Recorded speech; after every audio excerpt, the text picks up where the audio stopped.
Hey friends, today we are working on a very simple deal actually, a 2005 I believe this is, KTM 450 EXC I think is the model. It is the 6-speed, the trail version, and it has electric start. Actually got shut off and your electric start over there. My starter stopped working. They say that those relays are designed not to crank unless it's warmed up, but when you put your kickstart down, you turn it a little bit and they're supposed to crank. That wasn't very bright because my power wire is actually touching my ground here, so I should be careful. Oh, actually it's just barely touching. So it's trying to spin the starter, but it's not actually doing its job is the problem.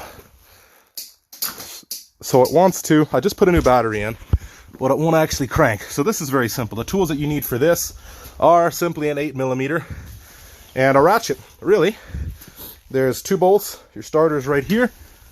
2 bolts go in there. You just break them loose. They were in there pretty tight. And then you've got your little 10mm nut up here that holds your power wire. There should not be any power in this wire unless you're pushing the starter button. So you shouldn't have to worry about it touching anything here. And yeah, you just pull these bolts out. And if you look at a picture of a new starter, you can tell they've just slide in there. And they fit pretty tight with a seal in there, I believe, to keep water out. So I'm going to see if I can slide this out and show you guys.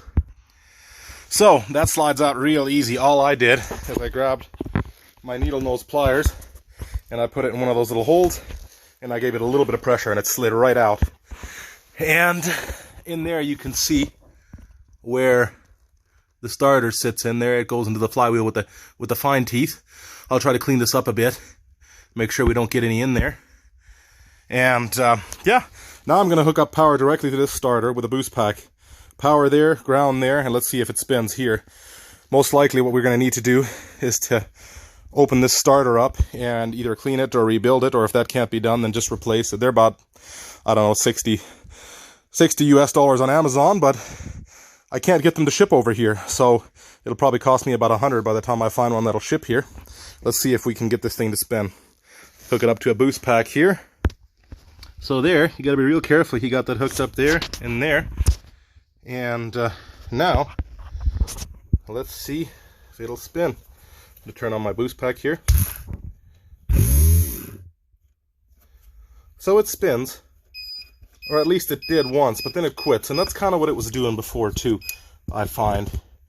It would spin once or twice, and then it would quit, almost as if it's got a relay in there that gets hot or goes bad or something. So I'm going to disassemble it, and I'm going to see what I find in there. So this one is actually not an 8mm, that is a 7mm, I believe. But I don't have a 7mm, so I just grabbed a 9/32, which is very close. And yeah, comes out pretty easily. Let's get the other one, let's see what we find. So, I'm back. A second to you is, oh, close to an hour for me, actually. So to take this thing apart, there's not a whole lot to it. You got those 2 screws, those 2 bolts there go in those holes there. I think I told you that already. And you got another 10mm there, but we'll get to that in a bit. So, it's a pretty simple concept. Here, I'll try to put it somewhere where you guys can still see what I'm doing here. So, what I'll do here is a wide view. So, you basically, I've actually never done this before, really. Actually, maybe once or twice years ago, but it's been so long. So you take the bolts out, and maybe the best piece to pull off is wiggle this one free off the top. Gotta be real careful, because you want to make sure there's a bunch of washers and stuff in there that can come out. So you slide that off. See how a little bit of smoke comes out? I was just running it manually. And this is your contact points in there. You can see it's smoking a little bit. And like I said, I've never done this before, so take it with a grain of salt. Maybe do some more research if you're going to rebuild your own starter or whatever, just to be sure. And anyway, so in here, I went ahead and I took it all apart. This might be a little hot right now. But anyway, I went ahead, I took it all apart. But now, what we'll do here is we'll split the bottom off as well. And you got to be careful because there's a bunch of, just put that down there for now. There's a bunch of washers and stuff in there. All this stuff here. But I figured out what the problem is. In here is just your shaft with all your magnets, right? That's what actually creates your power, is in here. So you pull that out, and you see it's all greasy and stuff in there. I'm going to put some more grease in there before I put it all back together again. Dielectric grease is what you need. And if I'm going to be honest, I don't think I even have any dielectric grease here, so I'm going to use whatever I can find. But I don't really care. I'm probably going to end up getting a new starter for this thing anyway. But anyway, so again, make sure your washers are all on there. And slide the shaft back through. You want to make sure it fits tight. It should be tight up against here. What I actually found was, in fact, this piece was the problem. Man, my hands are dirty. It's a good thing I got a good phone case. Waterproof phone case. So anyway, let's go here in the light. So you see those little contacts in there. What you actually got to do is you got to take that little nut off right there. And then you got to slide that apart, and I'll show you here. I'll just do that real quick again. So you got to be real careful. There's a bunch of nuts and stuff on there. So I'll do this again. I'll just give you a more zoomed look here. So put the impact aside. Put this whole starter piece aside. Make sure you don't lose any parts. That's my biggest problem, is always losing parts. So you slide all these washers off. There's going to be some that don't conduct electricity, right? Because this is where your power comes in.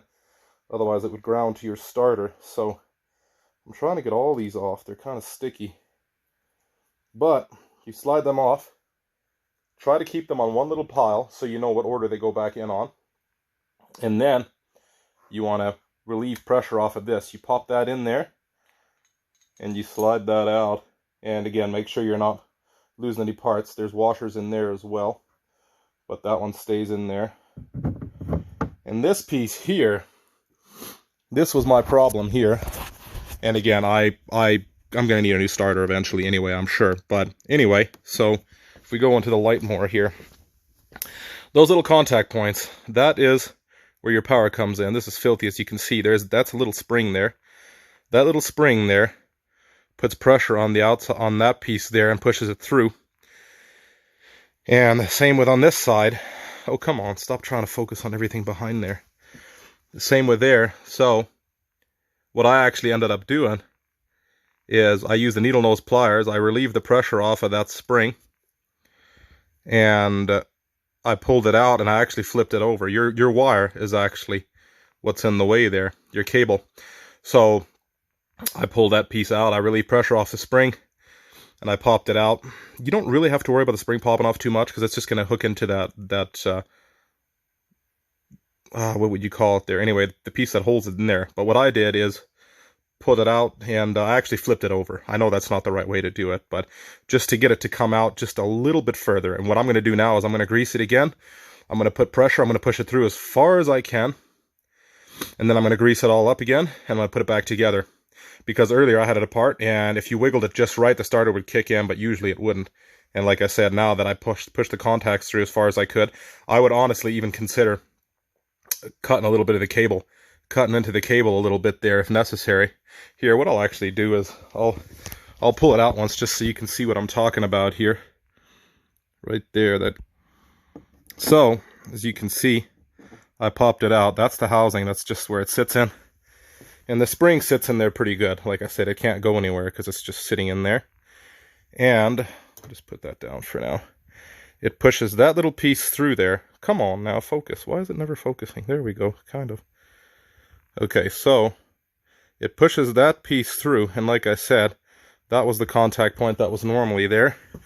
But because it's all worn down and such, like I said, I would honestly, in a tight position, if I needed it, I would probably even cut into the cable a little bit. I know that's probably a good way to set my starter on fire, but anyway, for short uses, I hardly ever use my starter anyway. But yeah, like I said, I flipped it over, turned it around. I know it's not how you're supposed to do it, but at least we've got contact that way. Or, like I said, you could try to force it through a little more. I did bend the spring a little bit just to put a little more tension on it. But again, what I'm going to do is I'm going to lube it all up again.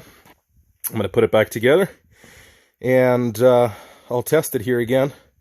just before I put it all back together, or I'll put it back together and then I'll test it, and then before I put it in, it only takes a couple minutes anyway, and then I'll show you guys. Okay, so I put that back on, push the, I don't even know what the fancy term is for it, put it back in there, made sure the nuts were all in the right order, at least as far as I know. Looks okay.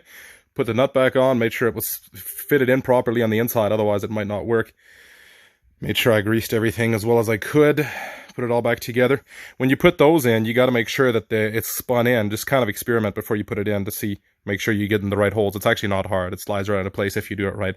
But if you put it in the wrong spot, it won't go in far enough, right? So when it slides in far enough, then you should be, if it slides in quite a ways, then yeah, you should be fine. If it only seems like it slides in half a way, then you probably got to go a quarter turn. But anyway, I just put power to this thing already once without putting the bolts in first. And it almost like it blew up in my hand, actually. It popped. Like, I put power to it first, I was like, oh, this is working, and then all of a sudden, boom! I should have let you guys see that. It would have been kind of like the crazy Russian hacker or something. But anyway, I didn't, obviously. But here, I'll put some power to it again, and I'll show you guys. It seems okay now. So, here we go, I suppose. Maybe the stupid thing blows up in my hands again. Probably not, but give it power. Seems to be working again. So that's good. I'm assuming it just got dirty on the inside to the point where, well, that and the contacts got wore down to the point where it wouldn't work anymore inside the bike. So now, as far as I know, I've got it put together, and I'm hoping with as little as I use my kickstart. It's so easy to start this 450. Hoping now that after I slide it in, put it all back together, it'll work. So here, I'll put it together and then I'll slide it. Well, maybe I can even just do it with you guys here. Gotta make sure that's clean in there. I think it's okay. And make sure everything's out of the way. Slide that in there carefully. I gotta turn it a bit. Wiggle it in. I'll get it lined up. So, got it all in there. And moment of truth. I actually have not had it running yet today, so let's see. Not that we're worried about it, we just want it to crank. Not bad. Not bad at all. I should open the fuel and see if it'll start, actually. I'm pretty sure it will. So there you have it, guys. That's all we needed to know anyway. Choke it there.